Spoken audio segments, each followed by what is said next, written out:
കോവിഡിന്റെ പശ്ചാത്തലത്തിൽ സംസ്ഥാനത്ത് ഇടക്കാല ബജറ്റ് ഉണ്ടാകുമെന്ന് ധനമന്ത്രി. 2 മാസം മുൻപ് അവതരിപ്പിച്ച ബജറ്റ് അപ്രസക്തമായി. ഇന്ധന സെസ് ഏർപ്പെടുത്തില്ല. മദ്യത്തിന് സെസ് ഏർപ്പെടുത്തുന്നത് ആലോചനയിലെന്നും ധനമന്ത്രി തോമസ് ഐസക്. നിലവിലുള്ള സാഹചര്യം 2 മാസം മുമ്പ് അവതരിപ്പിച്ച പാസാക്കിയ ബഡ്ജറ്റ് അപ്രസക്തമാക്കിയിട്ടുണ്ട്. അതിൽ പറഞ്ഞിട്ടുള്ള ഒരു വരുമാനവും യാഥാർത്ഥ്യമാവില്ല.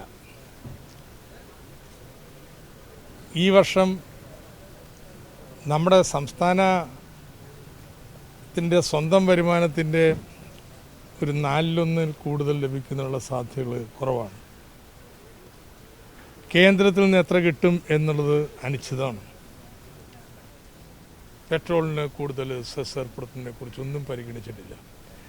കാരണം വെച്ചാൽ കേന്ദ്ര സർക്കാർ ഇപ്പോൾ വില കൂട്ടിക്കൊണ്ടിരിക്കുകയല്ലേ, അവരുടെ നികുതി കൂട്ടിക്കൊണ്ടിരിക്കുകയല്ലേ. അപ്പോൾ ഈ കാലയളവിൽ സംസ്ഥാനവും കൂടി അതിൻ്റെ ഭാരം ജനങ്ങളുടെ മേൽ വെക്കുന്നത് ഒട്ടും ശരിയായിട്ടുള്ള കാര്യമായിരിക്കില്ല. തോമസ് ഐസക്കിന്റെ വാക്കുകളാണ് കേട്ടത്. കൂടുതൽ വിവരങ്ങളുമായി ആലപ്പുഴയിൽ നിന്ന് ഷാജഹാൻ ചേരുകയാണ്. ഷാജഹാൻ, ധനമന്ത്രി പറഞ്ഞത് എന്തെല്ലാമാണ്? ജോയിസ്, പ്രധാനമായിട്ടും 2 മാസം മുൻപ് സർക്കാർ അവതരിപ്പിച്ച ബഡ്ജറ്റ്, ഈ ബഡ്ജറ്റുമായിട്ട് സർക്കാരിന് ഇനി മുൻപോട്ട് പോകാൻ സാധിക്കില്ല. കാരണം കോവിഡിന് മുൻപേ അവതരിപ്പിച്ച ഒരു ബഡ്ജറ്റാണ്. ആ ബഡ്ജറ്റിന് ശേഷം സാമ്പത്തിക വരുമാനത്തിൽ ഗണ്യമായിട്ടുള്ള കുറവാണ് സംസ്ഥാന സർക്കാരിനുണ്ടായിരിക്കുന്നത്. ഏതാണ്ട് 4/1 പോലും ലഭിക്കുന്ന ഒരു സ്ഥിതിയല്ല. മാത്രമല്ല, കേന്ദ്രത്തിൽ നിന്നും കാര്യമായിട്ടുള്ള സഹായവും കേരളത്തിന് കിട്ടേണ്ട സഹായങ്ങൾ പോലും കിട്ടുന്നില്ല. ഈ സാഹചര്യത്തിൽ ഈ സാമ്പത്തിക സ്ഥിതിയുമായിട്ട് സർക്കാരിന് മുൻപോട്ട് പോകാൻ കഴിയാത്ത ഒരു സ്ഥിതിയാണ്. അതുകൊണ്ട് വരുന്ന ദിവസങ്ങളിൽ ഏതാണ്ട് 2 ആഴ്ച കൂടെ കഴിയുമ്പോൾ ഇപ്പോഴത്തെ സാഹചര്യത്തിൽ എന്ത് ചെയ്യണം എന്നുള്ളത് സംബന്ധിച്ച ഒരു പഠനം നടന്നുകൊണ്ടിരിക്കുകയാണ്. ഈ പഠനത്തിന്റെ അടിസ്ഥാനത്തിൽ ജൂൺ മാസത്തോടുകൂടി ഒരു ഇടക്കാല ബഡ്ജറ്റ് അവതരിപ്പിക്കുന്നതിനെ കുറിച്ച് സംസ്ഥാന സർക്കാർ ആലോചിക്കുന്നതായും അദ്ദേഹം പറഞ്ഞു. അല്ലാത്ത പക്ഷം സർക്കാരിന് മുൻപോട്ട് പോകാൻ കഴിയാത്ത ഒരു സ്ഥിതിയാണ്. കാര്യം അത്രത്തോളം സാമ്പത്തിക പ്രതിസന്ധിയിലൂടെയാണ് സംസ്ഥാന സർക്കാർ കടന്നു പോകുന്നത്. ഈ സാമ്പത്തിക പ്രതിസന്ധി ജനങ്ങളുടെ മേൽ അടിച്ചേൽപ്പിക്കാൻ സർക്കാർ ഉദ്ദേശിക്കുന്നില്ല. അതുകൊണ്ട് പെട്രോളിയം ഉൽപ്പന്നങ്ങൾക്കൊന്നും തന്നെ മറ്റു സംസ്ഥാനങ്ങൾ ചെയ്ത പോലെ അധിക നികുതി ഏർപ്പെടുത്താൻ സർക്കാർ ഉദ്ദേശിക്കുന്നില്ല. അതോടൊപ്പം തന്നെ മദ്യത്തിന്റെ കാര്യത്തിൽ അദ്ദേഹം പറഞ്ഞത്, മദ്യത്തിന്റെ കാര്യത്തിൽ പ്രധാനമായിട്ടും ഒരു സെസ് ഏർപ്പെടുത്തുന്നതിനെ കുറിച്ച് സർക്കാർ ആലോചിക്കുന്നതായിട്ടും അദ്ദേഹം പറയുകയുണ്ടായി. നിലവിലെ സാഹചര്യത്തിൽ സർക്കാരിന് പഴയ ബഡ്ജറ്റുമായി മുൻപോട്ട് പോകാൻ സാധിക്കില്ല, അത് അപ്രസക്തമായി എന്നാണ് അദ്ദേഹം വ്യക്തമായി പറഞ്ഞത്. അതോടൊപ്പം തന്നെ സംസ്ഥാന സർക്കാരിന്റെ ബഡ്ജറ്റ് മാത്രമല്ല, കേന്ദ്ര സർക്കാർ അവതരിപ്പിച്ച ബഡ്ജറ്റ് പോലും അപ്രസക്തമാകുന്ന ഒരു സാഹചര്യമാണ് നിലവിലുള്ളത്. കാരണം ഇന്നത്തെ സാഹചര്യത്തിൽ കടകമ്പോളങ്ങളൊക്കെ അടഞ്ഞു കിടക്കുന്നു. സർക്കാരിന് സാമ്പത്തികമായിട്ട് ലഭിക്കേണ്ട സഹായങ്ങൾ അല്ലെങ്കിൽ സാമ്പത്തിക സമാഹരണങ്ങളൊന്നും നടക്കുന്നില്ല. ഈ സാഹചര്യത്തിൽ, നിലവിലെ സാഹചര്യത്തിൽ 2 മാസം മുൻപ് അവതരിപ്പിച്ച ബഡ്ജറ്റുമായിട്ട് സർക്കാരിന് മുൻപോട്ട് പോകാൻ കഴിയാത്ത സാഹചര്യത്തിലാണ് പുതിയ ഇടക്കാല ബഡ്ജറ്റ് അവതരിപ്പിക്കുന്നതിനെ കുറിച്ച് സർക്കാർ ആലോചിക്കുന്നത്. ഷാജഹാൻ, മാറി വരുന്നൊരു സാമ്പത്തിക വ്യവസ്ഥയാണ് കോവിഡിന്റെ പശ്ചാത്തലത്തിൽ ഉണ്ടാകുന്നത്. ധനമന്ത്രി ആശങ്കകൾ കൂടി പങ്കുവച്ചു. കേന്ദ്രത്തിൽ നിന്നുള്ള വിഹിതം പോലും അനിശ്ചിതത്വത്തിലായിരിക്കുന്ന ഒരു ഘട്ടമുണ്ട്. അവിടെ സംസ്ഥാനം പുതിയ വരുമാനം തേടേണ്ടതുണ്ട്, പണം കണ്ടെത്തേണ്ടതുണ്ട്. ജനങ്ങൾക്ക് ആശ്വാസമായി ഇന്ധന വിലവർധനവ് ഉണ്ടാകില്ല എന്ന് അദ്ദേഹം സൂചിപ്പിക്കുക കൂടി ചെയ്തിരിക്കുന്നു. അതിനപ്പുറത്തേക്ക് വലിയ പ്രതീക്ഷകളുടെ ഒരു ബജറ്റായിരുന്നു ഇതിനു മുമ്പ് അവതരിപ്പിച്ചത്. ഒരു കോവിഡ് ബജറ്റിലേക്ക് മാറേണ്ടതിൻ്റെ അനിവാര്യത കൂടി വ്യക്തമാവുകയാണ്. കാരണം ആരോഗ്യ മേഖലയിലടക്കം കൂടുതൽ ഊന്നൽ നൽകേണ്ടതിൻ്റെ ആവശ്യകത കൂടി പരിഗണിച്ചാണോ ഒരു ഇടക്കാല ബജറ്റിലേക്ക് നീങ്ങുന്നത്? തീർച്ചയായിട്ടും. കാരണം നിലവിലെ സാഹചര്യത്തിൽ ആരോഗ്യ മേഖലയ്ക്കാണ് കൂടുതൽ ഊന്നൽ നൽകേണ്ടത്. അത്തരത്തിൽ ആരോഗ്യ മേഖലയ്ക്ക് കൂടുതൽ ഊന്നൽ നൽകിക്കൊണ്ടിട്ടുള്ള ഒരു ബഡ്ജറ്റ് ആയിരിക്കും സർക്കാർ അവതരിപ്പിക്കാൻ പോകുന്നത്. കാരണം കോവിഡിന്റെ ഇപ്പോഴത്തെ സാഹചര്യത്തിൽ ഇത് എത്ര നാൾ നീണ്ടു നിൽക്കുമെന്ന് പറയാൻ സാധിക്കില്ല. ഇതിന് ഈ വ്യാപനം ഉണ്ടാകുമോ ഇല്ലയോ എന്നത് സംബന്ധിച്ച് സർക്കാരിന് കൃത്യമായിട്ടൊരു കാര്യം ഇപ്പോൾ പറയാൻ കഴിയില്ല. ഈ സാഹചര്യത്തിൽ 6-7 മാസമെങ്കിലും നിലവിലെ സാഹചര്യത്തിൽ കോവിഡുമായിട്ട് മുൻപോട്ട് പോകേണ്ടി വരും. പൂർണ്ണമായിട്ടും ലോക്ക്ഡൌൺ പറഞ്ഞ് അടച്ച് വീട്ടിലിരുന്ന് കഴിഞ്ഞാൽ പട്ടിണി മരണങ്ങൾ ഉണ്ടാവും. ഇങ്ങനത്തെ ഒരു സാഹചര്യത്തിലാണ് സർക്കാർ ഇപ്പോൾ ഒരു ഇടക്കാല ബഡ്ജറ്റിനെ കുറിച്ച് ആലോചിക്കുന്നത്. അത് ആരോഗ്യ മേഖലയ്ക്ക് കൂടുതൽ ഊന്നൽ നൽകിക്കൊണ്ടിട്ടുള്ള ഒരു ബഡ്ജറ്റ് തന്നെയായിരിക്കും സർക്കാർ തീരുമാനമെടുക്കുക. ആലപ്പുഴയിൽ നിന്ന് ഷാജഹാനാണ് വിവരങ്ങൾ നൽകിയത്. കോവിഡിന്റെ പശ്ചാത്തലത്തിൽ സംസ്ഥാനത്ത് ഇടക്കാല ബജറ്റ് ഉണ്ടാകുമെന്ന് ധനമന്ത്രി. 2 മാസം മുമ്പ് അവതരിപ്പിച്ച ബജറ്റ് അപ്രസക്തമായി. ഇന്ധന സെസ് ഏർപ്പെടുത്തില്ല, മദ്യത്തിന് സെസ് ഏർപ്പെടുത്തുന്നത് ആലോചനയിൽ ഉണ്ടെന്നും തോമസ് ഐസക് പറയുന്നു. മറ്റു വാർത്തകളിലേക്ക്. ലോക്ക്ഡൌണിന് ശേഷമുള്ള ഇളവുകൾ ചർച്ച ചെയ്യാൻ പ്രധാനമന്ത്രി വിളിച്ച മുഖ്യമന്ത്രിമാരുടെ യോഗം ഇന്ന് ചേരും. കുടിയേറ്റ തൊഴിലാളികളുടെ പ്രശ്നങ്ങളും സാമ്പത്തിക മേഖലയിലെ പ്രതിസന്ധിയും യോഗം ചർച്ച ചെയ്യും. വീഡിയോ കോൺഫറൻസ് വഴി 3 മണിക്കാണ് യോഗം തുടങ്ങുക. വിദേശത്ത് നിന്ന് ഇന്ത്യക്കാരുമായി ഇന്ന് 9 വിമാനങ്ങളാണ് നാട്ടിലെത്തുക. ലോക്ക്ഡൌൺ പ്രഖ്യാപിച്ചതിന് ശേഷം 5ാം തവണയാണ് പ്രധാനമന്ത്രി മുഖ്യമന്ത്രിമാരുടെ യോഗം വിളിക്കുന്നത്. 3ാം ലോക്ക്ഡൌൺ അവസാനിക്കാൻ 6 ദിവസം മാത്രം ബാക്കി നിൽക്കെ രോഗബാധിതരുടെ എണ്ണത്തിലും വർധനവ് തുടരുകയാണ്. ലോക്ക്ഡൌൺ വേണ്ടത്ര ഫലം ലഭിക്കാത്ത സാഹചര്യത്തിൽ സംസ്ഥാനങ്ങളുടെ നിലപാട് കൂടി പരിഗണിച്ച് നിയന്ത്രണങ്ങൾ വർദ്ധിപ്പിക്കാൻ നീക്കമുണ്ട്. ദിവസേന 300 ട്രെയിനുകളിലായി കുടിയേറ്റ തൊഴിലാളികളെ നാട്ടിലെത്തിക്കാൻ കേന്ദ്രം സംസ്ഥാനങ്ങൾക്ക് നിർദ്ദേശം നൽകിയേക്കും. വിദേശത്ത് നിന്ന് തിരിച്ചെത്തിയ ഇന്ത്യക്കാരുടെ പുനരധിവാസം, ചികിത്സ അടക്കമുള്ള കാര്യങ്ങളിൽ സംസ്ഥാനങ്ങൾ നിലപാട് അറിയിക്കും. സാമ്പത്തിക പ്രവർത്തനങ്ങൾ വർദ്ധിപ്പിക്കുന്നതിനെക്കുറിച്ചും ഹോട്ട്സ്പോട്ടുകളിൽ കൊറോണയെ നേരിടുന്നതിനുള്ള നിയന്ത്രണങ്ങളെക്കുറിച്ചും യോഗത്തിൽ ചർച്ച ചെയ്യുമെന്നാണ് സൂചന. സോണുകളുടെ പുനർനിർണയവുമായി ബന്ധപ്പെട്ടുണ്ടായ ആശങ്കകൾ പരിഹരിക്കാനുള്ള ശ്രമവും ഇന്നത്തെ യോഗത്തിലുണ്ടാകും. സിംഗപ്പൂർ, ഫിലിപ്പീൻസ്, അമേരിക്ക എന്നിവിടങ്ങളിൽ നിന്ന് ഓരോ വിമാനം ദില്ലിയിലെത്തും. ബംഗ്ലാദേശിൽ നിന്നുള്ള ഒരു വിമാനം ശ്രീനഗറിലേക്കും ലണ്ടനിൽ നിന്നുള്ള മറ്റൊരു വിമാനം അഹമ്മദാബാദിലേക്കും എത്തും. എന്നാൽ രാജ്യങ്ങളുടെ അനുമതി അനുസരിച്ച് മാത്രമേ യാത്രകൾ തുടങ്ങുകയുള്ളൂ. 9 സർവീസുകളിലായി 2200 പേരാണ് ഇന്ന് നാട്ടിലെത്തുക. കൈരളി ന്യൂസ്, ദില്ലി. മുഖ്യമന്ത്രിയുടെ വാർത്താ സമ്മേളനം ഇന്നില്ല. കോവിഡ് അവലോകന യോഗവും ഒഴിവാക്കി. പ്രധാനമന്ത്രിയുടെ വീഡിയോ കോൺഫറൻസ് നീളാൻ ഇടയുള്ളതുകൊണ്ടാണ് വാർത്താ സമ്മേളനം ഒഴിവാക്കിയത്.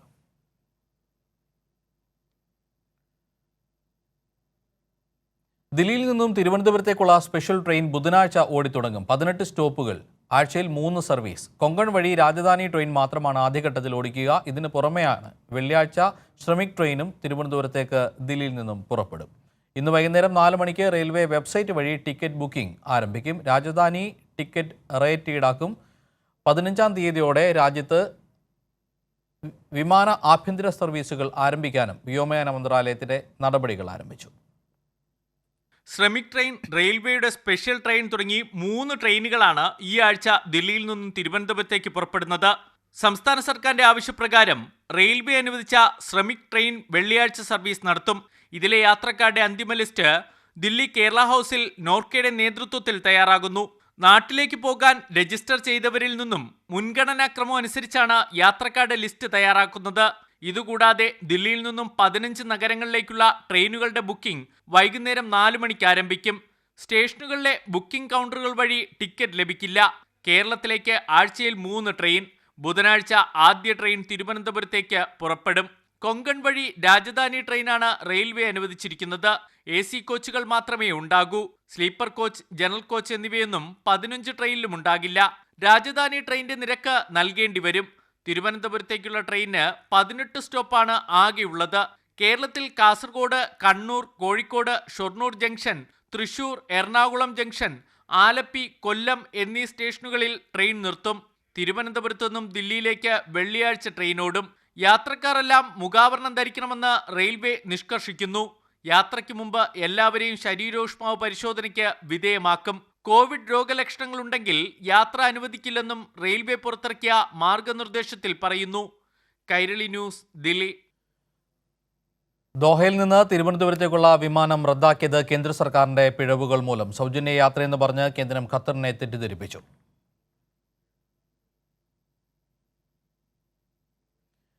പ്രവാസികളുമായി ഇന്ന് 2 വിമാനങ്ങൾ കൂടി കേരളത്തിലെത്തും. ബഹ്റൈനിൽ നിന്നുള്ള വിമാനം കരിപ്പൂരിലേക്കും ദുബൈയിൽ നിന്നുള്ള വിമാനം കൊച്ചിയിലേക്കുമാണ് സർവീസ് നടത്തുന്നത്. രാത്രി 11:20-ന് 184 യാത്രക്കാരുമായി ബഹ്റൈനിൽ നിന്നുള്ള വിമാനം എത്തും. രാത്രി 8:10-നാണ് ദുബൈയിൽ നിന്നും കൊച്ചിയിലേക്ക് വിമാനം എത്തുന്നത്. കഴിഞ്ഞ ദിവസം എത്തിയ പ്രവാസികളിൽ കളമശ്ശേരി മെഡിക്കൽ കോളേജിലും സ്വകാര്യ ആശുപത്രിയിലുമായി 8 പേരെ ഐസൊലേഷനിൽ പ്രവേശിപ്പിച്ചിട്ടുണ്ട്. കേരളത്തിലെത്തുന്ന ഇതര സംസ്ഥാന പ്രവാസികളെയും ക്വാറന്റൈനിൽ പ്രവേശിപ്പിക്കും.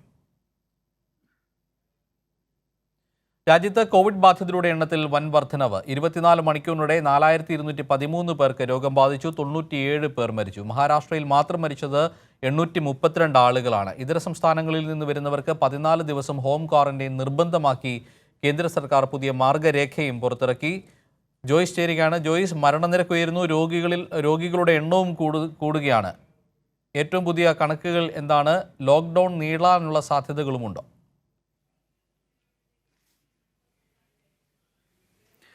ജോർജറ്റ്, ലോക്ക്ഡൌൺ നീടാനുള്ള ഒരു സാധ്യത നിലവിൽ പറയാൻ കഴിയും. ചില സംസ്ഥാനങ്ങൾ ഇതുമായി ബന്ധപ്പെട്ട ആവശ്യങ്ങൾ ഉന്നയിച്ചിട്ടുണ്ട് എന്നാണ് ഇപ്പോൾ നമ്മൾ മനസ്സിലാക്കുന്നത്. ഏതായാലും സാമ്പത്തിക രംഗത്തെ വലിയ പ്രതിസന്ധി സംസ്ഥാനങ്ങൾ നേരിടുന്നുണ്ട്. ഇക്കാര്യങ്ങളൊക്കെ തന്നെ ഇന്നത്തെ മുഖ്യമന്ത്രിമാരുടെ പ്രത്യേക യോഗത്തിൽ ചർച്ചയാകും എന്നാണ് ഇപ്പോൾ ലഭിക്കുന്ന വിവരം. മാത്രവുമല്ല, ലോക്ക്ഡൌൺ അവസാനിക്കാൻ ഇനി ദിവസങ്ങൾ മാത്രമാണ് ബാക്കി നിൽക്കുന്നത്. ഈ ഒരു സാഹചര്യത്തിൽ ലോക്ക്ഡൌണിൽ ഇളവുകൾ നൽകിക്കൊണ്ട് വ്യവസായശാലകൾ പൂർണ്ണമായും തുറന്നു പ്രവർത്തിക്കാനുള്ള ഒരു അനുമതിയായിരിക്കും കേന്ദ്രത്തിന്റെ ഭാഗത്തുനിന്നുണ്ടാകുക. പകരം ലോക്ക്ഡൌൺ 2 ആഴ്ച കൂടി നീട്ടണം എന്നൊരാവശ്യവും ചില സംസ്ഥാനങ്ങൾ മുന്നോട്ട് വെക്കുന്നുണ്ട്. അതുകൊണ്ട് തന്നെ സംസ്ഥാനങ്ങളുടെ നിലപാട് ഇക്കാര്യത്തിൽ അന്തിമമായിരിക്കുമെന്നാണ് ഇപ്പോൾ നമ്മൾ മനസ്സിലാക്കുന്നത്. മാത്രവുമല്ല, എല്ലാ മുഖ്യമന്ത്രിമാർക്കും ഈ യോഗത്തിൽ സംസാരിക്കാനുള്ള സമയം അനുവദിച്ചിട്ടുണ്ട്. അതും സംസ്ഥാനങ്ങളുടെ നിലപാട് വ്യക്തമാക്കാൻ കഴിയും എന്നാണ് ഇതിൽ നിന്ന് പ്രതീക്ഷിക്കുന്നത്. രാജ്യത്തുടനീളമുള്ള കണക്കുകൾ പരിശോധിക്കുകയാണെങ്കിൽ ഇപ്പോൾ രോഗം ബാധിച്ച് ചികിത്സയിൽ തുടരുന്നവരുടെ എണ്ണം 44,029 ഉയർന്നിരിക്കുന്നു. വലിയ വർധനമാണ് ഉണ്ടായിരിക്കുന്നത്. മരണസംഖ്യ 2,206 എത്തുന്നതും വലിയ ആശങ്കയും അതേസമയം തന്നെ ഉണ്ടാക്കിയിട്ടുണ്ട്. രോഗം ഭേദമാകുന്ന നിരക്ക് മാത്രം വർദ്ധിപ്പിക്കാൻ ഇപ്പോൾ ആകുന്നുണ്ട് എന്നാണ് മനസ്സിലാക്കുന്നത്. മഹാരാഷ്ട്രയിലാണ് സ്ഥിതിഗതികൾ അതീവ ഗുരുതരമായി തുടരുന്നത്. 1934 പേർക്ക് മഹാരാഷ്ട്രയിൽ രോഗം സ്ഥിരീകരിച്ചിട്ടുണ്ട്. ഗുജറാത്തിൽ 8,194 പേരാണ് ഇപ്പോൾ ചികിത്സയിൽ തുടരുന്നത്. ഈ കണക്കുകൾ വെച്ച് തന്നെ ഇരു സംസ്ഥാനങ്ങളും വലിയ രീതിയിലുള്ള ആശങ്കകൾ തുടരുന്നു എന്നാണ് മനസ്സിലാക്കാൻ കഴിയുന്നത്. കുടിയേറ്റ തൊഴിലാളികൾ കൂട്ടമായി തിരിച്ചെത്തിയതോടെ തന്നെ ഉത്തർപ്രദേശിൽ അടക്കമുള്ള സ്ഥലങ്ങളിൽ വലിയ രീതിയിൽ രോഗബാധിതരുടെ എണ്ണം വർദ്ധിക്കുന്ന ഒരവസ്ഥ ഇപ്പോൾ നിലവിലുണ്ട്. മാത്രവുമല്ല, മുംബൈ അർദർ റോഡ് ജയിലിൽ 182 തടവുകാർക്ക് കോവിഡ് സ്ഥിരീകരിച്ചു എന്ന് വരുന്നു. തീഹാർ ജയിലിലും തടവുകാരന് കോവിഡ് സ്ഥിരീകരിച്ചു എന്ന റിപ്പോർട്ടുകൾ പുറത്തു വരുന്നതൊക്കെ തന്നെ വലിയ ആശങ്ക ഉണ്ടാക്കിക്കൊണ്ടാണ് ഇപ്പോൾ മുന്നോട്ട് പോകുന്നത്. ഇതൊക്കെ തന്നെ രാജ്യത്ത് കോവിഡ് വീണ്ടും തുടരുന്നു. കോവിഡ് ബാധയുടെ എണ്ണം കുറയ്ക്കാൻ നമുക്കായിട്ടില്ല എന്നത് വ്യക്തമാക്കുന്ന സൂചനകളാണ്. ജോയ്സാണ് വിവരങ്ങൾ നൽകിയത്. രാജ്യത്തെ സ്വകാര്യ ക്ലിനിക്കുകളും നഴ്സിംഗ് ഹോമുകളും തുറക്കാൻ കേന്ദ്ര സർക്കാർ അനുമതി. മെഡിക്കൽ, പാരാമെഡിക്കൽ ജീവനക്കാരുടെ സഞ്ചാരം വിലക്കരുതെന്നും സംസ്ഥാനങ്ങൾക്ക് കേന്ദ്ര നിർദ്ദേശം. അതിഥി തൊഴിലാളികൾ റോഡുകളിലൂടെയും റെയിൽവേ ട്രാക്കുകളിലൂടെയും യാത്ര ചെയ്യുന്നത് ഒഴിവാക്കണമെന്നും സംസ്ഥാന സർക്കാരുകൾക്ക് കേന്ദ്ര നിർദ്ദേശം.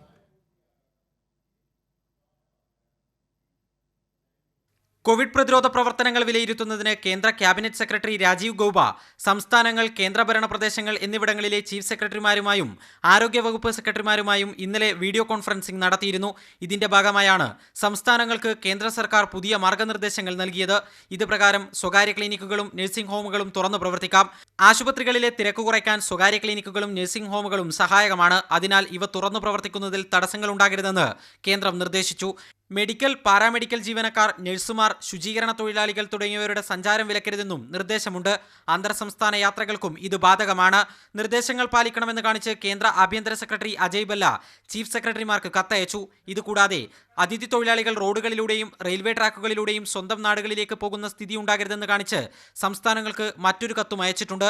അതിഥി തൊഴിലാളികളെ നാട്ടിലെത്തിക്കാൻ ശ്രമിക് ട്രെയിനുകളും ബസ്സുകളും അനുവദിച്ച സാഹചര്യത്തിൽ ഇത്തരം യാത്രകൾ അനുവദിക്കരുത്. ഇങ്ങനെ യാത്ര ചെയ്യുന്നവരെ കണ്ടെത്തിയാൽ ഭക്ഷണവും താമസവും നൽകി കൗൺസിലിംഗ് നടത്തി ശ്രമിക് ട്രെയിനുകളിൽ നാട്ടിലേക്ക് അയക്കാൻ സൗകര്യമൊരുക്കണമെന്നും കത്തിൽ പറയുന്നു. അതിഥി തൊഴിലാളികൾ വാഹനാപകടങ്ങളിൽ കൊല്ലപ്പെടുകയും ഔറംഗാബാദ് സംഭവത്തിന്റെയും പശ്ചാത്തലത്തിലാണ് ഈ നിർദ്ദേശം. കൈരളി ന്യൂസ്, ദില്ലി. ലോകത്ത് കൊറോണ ബാധിച്ചവരുടെ എണ്ണം 42 ലക്ഷത്തോടടുക്കുന്നു. മരണസംഖ്യ 2,80,000 കവിഞ്ഞു. രോഗം ഭേദമായവരുടെ എണ്ണം 15 ലക്ഷത്തിലേക്ക് എത്തുകയാണ്. രോഗം വിജയകരമായി നിയന്ത്രിച്ച ചൈനയിലും ദക്ഷിണ കൊറിയയിലും ഇതിനിടെ പുതിയ രോഗികളുടെ എണ്ണം മുൻ ദിവസങ്ങളേക്കാൾ വർദ്ധിച്ചു എന്നും റിപ്പോർട്ടുകൾ. ലോകത്ത് കോവിഡ് ബാധിച്ചവരുടെ എണ്ണം 42 ലക്ഷത്തോടടുക്കുന്നു. കൊറോണ ബാധിച്ച് മരിച്ചവരുടെ എണ്ണം 2,83,000 കടന്നു. കോവിഡ് രോഗികളുടെ എണ്ണത്തിൽ റഷ്യ ലോകത്ത് 5-ാമതെത്തി. US, സ്പെയിൻ, ഇറ്റലി, ബ്രിട്ടൻ എന്നിവയാണ് ആദ്യ 4 സ്ഥാനങ്ങളിൽ. റഷ്യയിൽ ഒറ്റ ദിവസം 11,000 പുതിയ കേസുകളാണ് റിപ്പോർട്ട് ചെയ്തത്. ആകെ മരണസംഖ്യ 2,000-നടുത്താണ്. കോവിഡ് രോഗികളെ ചികിത്സിക്കുന്ന മോസ്കോയിലെ ആശുപത്രിയിൽ തീപിടുത്തമുണ്ടായും ഒരാൾ മരിച്ചു. കോവിഡിന്റെ 2ാം വരവ് ഉയർത്തുന്ന ആശങ്കയിലാണ് ചൈനയും ദക്ഷിണ കൊറിയയും ഇപ്പോൾ. ദക്ഷിണ കൊറിയയിൽ ഒറ്റ ദിവസം 34 പുതിയ കേസുകളാണുള്ളത്. 26 എണ്ണവും സമ്പർക്കം വഴിയാണുണ്ടായത്. ചൈനയിലാണെങ്കിൽ ഒറ്റ ദിവസം കൊണ്ട് 14 കേസുകളാണ് ഉണ്ടായത്. 10 ദിവസത്തിനുള്ളിൽ ആദ്യമായാണ് കേസുകൾ ഇരട്ട അക്കത്തിലെത്തുന്നത്. പുതിയതിൽ 12 കേസുകളും സമ്പർക്കം വഴിയാണ് ഉണ്ടായത്. കൊറോണ വൈറസുമായി ബന്ധപ്പെട്ടുണ്ടായ അജ്ഞാത രോഗം മൂലം ന്യൂയോർക്കിൽ 3 കുഞ്ഞുങ്ങളാണ് മരണപ്പെട്ടത്. രോഗി സമ്പർക്കമുണ്ടായ US vice president Mike Pence ക്വാറന്റൈനിൽ പ്രവേശിച്ചു. US-ൽ കോവിഡ് മൂലം മരിച്ചവരിൽ 1,00,000 പേരെങ്കിലും ചികിത്സാ കേന്ദ്രങ്ങളിലും വയോജന കേന്ദ്രങ്ങളിലും ഉള്ളവരാണെന്നാണ് റിപ്പോർട്ടുള്ളത്. മലേഷ്യയിൽ നിയന്ത്രണങ്ങൾ ജൂൺ 9 വരെ നീട്ടിയിട്ടുണ്ട്. 2 മാസത്തെ നിയന്ത്രണങ്ങൾക്ക് ശേഷം കടകളും മറ്റു തുറക്കാൻ അനുവദിച്ച ശേഷമാണ് ഈ പുതിയ നടപടി ഉണ്ടായിരിക്കുന്നത്. ജനസാന്ദ്രതയേറിയ സിഡ്നിയിൽ 15 മുതൽ ലോക്ക്ഡൌണിന് ഇളവുകൾ പ്രഖ്യാപിച്ചിട്ടുണ്ട്. സ്പെയിനിലാണെങ്കിൽ രോഗികളും മരണവും കുറഞ്ഞിരിക്കുന്നു. മാർച്ചിന് ശേഷം പ്രതിദിന കേസുകൾ ഏറ്റവും കുറഞ്ഞതും അവിടെ തന്നെയാണ്. ഈ ഘട്ടത്തിലാണ് US മറുപടിയുമായി ചൈന വന്നിരിക്കുന്നത്. കൊറോണ വൈറസ് ലാഭസൃഷ്ടിയെന്ന US ആരോപണത്തിന് അക്കമിട്ട് മറുപടി പറഞ്ഞിരിക്കുകയാണ് ചൈന. വിദേശകാര്യ വകുപ്പിന്റെ വെബ്സൈറ്റിൽ 30 പേജ് ലേഖനത്തിലൂടെയാണ് 24 ആരോപണങ്ങൾക്ക് മറുപടി നൽകിയിരിക്കുന്നത്. ചൈനീസ് വൈറസ് എന്നും വുഹാൻ വൈറസ് എന്നും കൊറോണ വൈറസിനെ വിളിക്കുന്നത് ലോകാരോഗ്യ സംഘടനയുടെ നിയമങ്ങൾക്ക് എതിരാണെന്നും ചൈന ചൂണ്ടിക്കാട്ടി. കുറെ പേരെ എക്കാലത്തേക്കും എല്ലാവരെയും കുറെ കാലത്തേക്കും വിഡ്ഢികളാക്കാൻ കഴിയുമെന്ന് എബ്രാഹാം ലിങ്കിന്റെ വാക്കുകളും ചൈന കൂട്ടിച്ചേർക്കുന്നുണ്ട്. International desk, Kairali. ഒരു പുതിയ വാർത്ത ലഭ്യമായിരിക്കുന്നു. മുത്തങ്ങയിൽ വ്യാജ പാസുമായി എത്തിയ ആളെ അറസ്റ്റ് ചെയ്തിരിക്കുന്നു. മലപ്പുറം സ്വദേശിയായ അഖിൽ ടി റിജിയാണ് വ്യാജ പാസുമായി അതിർത്തി വഴി കേരളത്തിലേക്ക് എത്താൻ ശ്രമിച്ചത്. അനൂപ് വയനാട്ടിൽ നിന്ന് ചേരുകയാണ്. അനൂപ്, എന്താണ് വിവരങ്ങൾ? ജോർജ്, ഇന്ന് പൊതുവെ മുത്തങ്ങയിൽ തിരക്ക് കുറവായിരുന്നു. ഭൂരിഭാഗം പേരും എത്തുന്നത് പാസ് മുഖേന തന്നെയാണ്. പാസ് ഇല്ലാത്തവരെ അധികൃതർ തിരിച്ചയക്കുന്നുണ്ട്. ഇതിനിടെയാണ് ഇത്തരത്തിൽ എഡിറ്റ് ചെയ്ത ഒരു പാസുമായി ഒരാൾ എത്തിയത്. അയാൾ മലപ്പുറം ചുങ്കത്ര സ്വദേശി അഖിൽ ടി റെജിയാണ്. ഇദ്ദേഹത്തോടൊപ്പം വന്നൊരു 15 വയസ്സുകാരുമുണ്ട്. ഇവരെ പോലീസ് കസ്റ്റഡിയിലാണ് ഇപ്പോൾ ഉള്ളത്. ഇവർ ചെയ്തിരിക്കുന്നത് 2 പേർക്കായി ലഭിച്ച ഒരു പാസിൽ കൃത്രിമം കാട്ടി ഡേറ്റ് എഡിറ്റ് ചെയ്തു എന്നുള്ളതാണ്. ഇവരുടെ പേരും അതിനൊപ്പം ചേർന്നുള്ള ഡേറ്റും എഡിറ്റ് ചെയ്തു എന്നാണ് ഇപ്പോൾ അധികൃതർ കണ്ടെത്തിയിരിക്കുന്നത്. കസ്റ്റഡിയിലാണ് ഇത്. ഇപ്പോൾ ബത്തേരി പോലീസ് സ്റ്റേഷനിലേക്ക് ഇവരെ കൊണ്ടുവരുമെന്ന് അറിയിച്ചിട്ടുണ്ടെങ്കിലും ആ നിലപാട് പോലീസ് തിരുത്തിയിട്ടുണ്ട്. കേസെടുത്ത് നോട്ടീസ് നൽകി അവിടുന്ന് തന്നെ തിരിച്ചയക്കാനുള്ള ഒരു തീരുമാനമാണ് ഇപ്പോൾ പോലീസ് ഇതുമായി ബന്ധപ്പെട്ട് സ്വീകരിച്ചിട്ടുള്ളത്. ലഭ്യമായിരുന്ന പാസിലാണോ സമയം തിരുത്തുകയായിരുന്നോ? തീയതി തിരുത്തുക മാത്രമാണോ ഉണ്ടായിരുന്നത്? ജോലി, ഇവർക്ക് പാസ് ലഭിച്ചിട്ടില്ല. ഇവർക്ക് ഒരു മറ്റൊരു പാസിൽ ഇവർ കൃത്രിമമായി ഈ ഡേറ്റും